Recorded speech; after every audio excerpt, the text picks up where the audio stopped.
আসসালামু আলাইকুম, স্বাগত জানাচ্ছি মেহেরাজ মম কিচেনে। কেমন আছেন সবাই? আশা করি ভালো আছেন। আল্লাহর অশেষ রহমতে আমিও ভালো আছি। বন্ধুরা, ফিরে এলাম নতুন আর একটি রেসিপি নিয়ে। আজ আপনাদের রান্না করে দেখাবো কচুর সরা বা কচুরমুখী দিয়ে ব্রিকেট মাছ।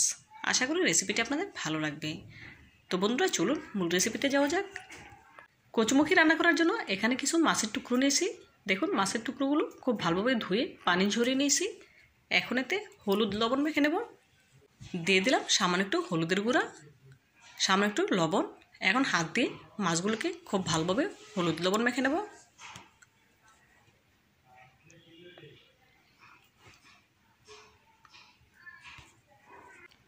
দেখুন, মাছে হলুদ লবণ মাখানো হয়ে গিয়েছে। এখন সরাসরি চুলায় চলে যাব। মাছ ভেজানোর জন্য প্রথমে চুলায় একটি প্যান বসিয়ে নিয়েছি। প্যানটা যখন গরম হয়ে আসছে, এ পর্যায়ে দিয়ে দিয়েছি পরিমাণ মতো সয়াবিন তেল। তেলটা গরম হয়ে আসার পর এক এক করে হলুদ লবণ মাখিয়ে রাখা মাছগুলো দিয়ে দেবো। আমি সয়াবিন তেল দিয়ে রান্নাটা করে নেব। চাইলে আপনারা সরিষার তেল দিয়েও করতে পারেন, কোনো অসুবিধা নেই। দেখুন বন্ধুরা, এই পর্যায়ে মাছের এক পাশ ভাজা হয়ে গেছে। এখন উল্টে নেব। ভিডিওর এই পর্যায়ে আমার বন্ধুদের কাছে ছোট্ট একটি রিকোয়েস্ট রইল, যারা এখনও পর্যন্ত আমার পাশে থেকে ভিডিওটি দেখছেন, একটি লাইক দিতে ভুলে গিয়েছেন, প্লিজ একটি লাইক দিয়ে ভিডিওটি কন্টিনিউ করবেন। আর যে সকল বন্ধুরা আমার চ্যানেলে নতুন ভিজিট করেছেন, ভিডিওটি ভালো লেগে থাকলে চ্যানেলটি সাবস্ক্রাইব করে পাশে থাকা অল নোটিফিকেশনে ক্লিক করে দিতে পারেন। এতে করে যখনই আমি কোনো নতুন ভিডিও আপলোড করব, সাথে সাথে সবার আগে আপনার কাছে পৌঁছে যাবে। অলরেডি যারা সাবস্ক্রাইব করে নিয়েছেন, আপনাদেরকে জানাই অসংখ্য ধন্যবাদ। দেখুন বন্ধুরা, এই পর্যায়ে মাছগুলো আমার ভাজা হয়ে গেছে। এখন প্যান থেকে তুলে নিয়েছি। অবশিষ্ট তেলে দিয়ে দেবো কিছু পেঁয়াজ কুচি। রান্নাটা করে নেওয়ার জন্য পেঁয়াজগুলো নেড়ে চেড়ে হালকা ভেজে নেব, বেশি ভাজা করব না।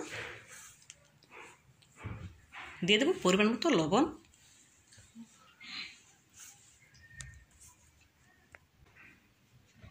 দেখুন বন্ধুরা, এই পর্যায়ে পেঁয়াজগুলো আমার হালকা ভাজা হয়ে গিয়েছে। এখন এতে অ্যাড করে দেব আগে থেকে কেটে ধুয়ে রাখা কচুমুখিগুলো। এগুলো আমি কাঁচা দিয়েছি। এখন তেলে নেড়ে চেড়ে কচুমুখিগুলো কিছুটা ভেজে নেব, এতে করে রান্নার পর আর গলায় ধরবে না।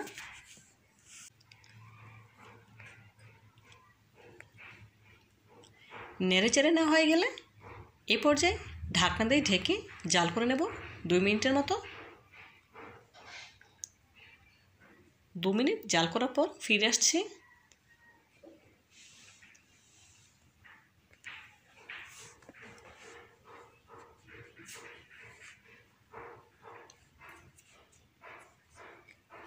দেখুন বন্ধুরা, 2 মিনিট জাল করার পর ফিরে এলাম। এই পর্যায়ে ঢাকনা তুলে কচুমুখিগুলো একটু নেড়ে চেড়ে দেব, এতে করে সবগুলো কচুমুখি ভাজা হয়ে যাবে। দেখুন, নেড়ে চেড়ে নিচ্ছি।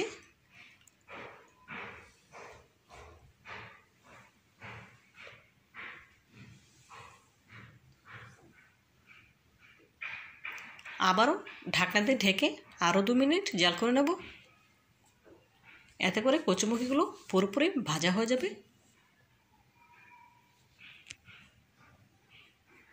বন্ধুরা, আরও 2 মিনিট পর ফিরে এলাম। এই পর্যায়ে ঢাকনা তুলে কচুমুখিগুলো নেড়ে নেব। দেখুন, এই পর্যায়ে কচুমুখিগুলো আমার ভাজা হয়ে গেছে। এখন এর সাথে অ্যাড করে দেব 2 চা চামচ রসুন বাটা। এখন রসুনের বাটাগুলো কচুমুখির সাথে নেড়ে চেড়ে ভেজে নেব, এতে করে রসুনের কাঁচা গন্ধটা চলে যাবে।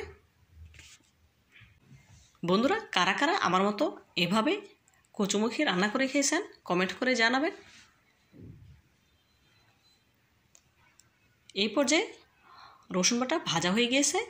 এখন এতে শুকনো মশলা অ্যাড করব। তার জন্য দিয়ে দেব প্রথমে সামান্য একটু পানি। সামান্য একটু পানি দিয়ে তারপর শুকনো মশলাগুলো অ্যাড করব, এতে করে মশলাগুলো পুড়ে যাবে না। খুব সুন্দরভাবে আর তরকারিটা কষিয়ে নিতে পারবো। এই পর্যায়ে এর সাথে অ্যাড করে দেবো 1/2 চা চামচ হলুদের গুঁড়া, 1/2 চা চামচ লাল মরিচ বাটা। এখানে আমি বাটা মরিচ ব্যবহার করেছি, চাইলে আপনারা গুঁড়া মরিচও দিতে পারেন, কোনো অসুবিধা নেই। দিয়ে দিলাম 1/2 চা চামচ জিরা গুঁড়া। এখন নেড়েচেড়ে কচুমুখিগুলো ভালোভাবে কষিয়ে নেব।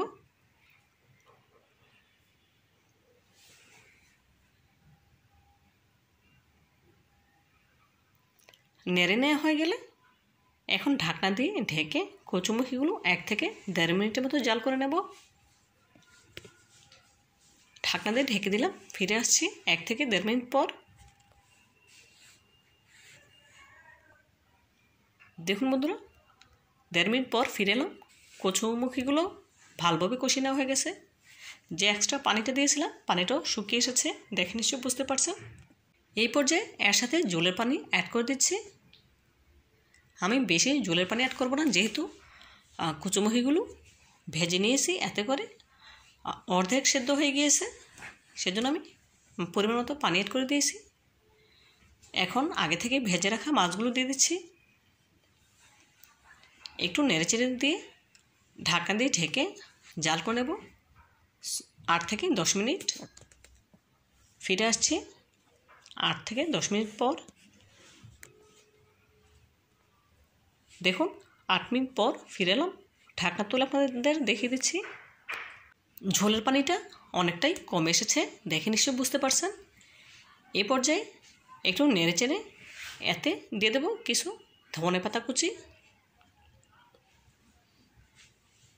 দেখুন বন্ধুরা, কিছুটা ধনেপাতা কুচি অ্যাড করে দিলাম। লবণটা আমি চেক করে নিয়েছি, পারফেক্ট হয়েছে, সেজন্য আর লবণ দেওয়ার প্রয়োজন পড়েনি। দেখুন একটি কচুমুখি আপনাদের ভেঙে দেখিয়েছি, পারফেক্টভাবে সেদ্ধ হয়েছে। এই পর্যায়ে চুলাটি আমি অফ করে দেব। চুলাটি অফ করে দিয়ে এখন চুলা থেকে নামিয়ে নেব। চুলা থেকে নামিয়ে একটি সার্ভিং ডিশে সার্ভ করে নিচ্ছি। দেখুন বন্ধুরা, কচুমুখি রান্না করা একদম সহজ, খেতে কিন্তু খুবই সুস্বাদু হয়। আপনারা আমার এই রেসিপিটি ফলো করে একবার হলো কচুমুখি রান্না করে খেয়ে দেখবেন, খুবই ভালো লাগবে ইনশাআল্লাহ। দেখুন বন্ধুরা, মাশাআল্লাহ, দেখতে কচুমুখির তরকারিটা কতটা সুন্দর লাগছে। দেখতে যতটা সুন্দর, খেতে ততটাই সুস্বাদু। আপনারা একবার হলো আমার রেসিপিটি ফলো করে কচুমুখি রান্না করে খেয়ে দেখবেন, খুব ভালো লাগবে ইনশাআল্লাহ। তো বন্ধুরা, আমার এই রেসিপিটি যদি আপনাদের একটু হলেও ভালো লেগে থাকে, প্লিজ লাইক, কমেন্ট এবং শেয়ার করবেন। আর আমার চ্যানেলটি সাবস্ক্রাইব করে পাশে থাকা অল নোটিফিকেশনে ক্লিক করে দিতে একদম ভুলবেন না। আজকের মতো বিদায় নিচ্ছি, দেখা হবে নতুন কোনো রেসিপিতে। ভালো থাকবেন সবাই, আর আমার জন্য দোয়া করবেন, দেশের জন্য দোয়া করবেন, দেশের মানুষের জন্য দোয়া করবেন। আল্লাহ হাফেজ।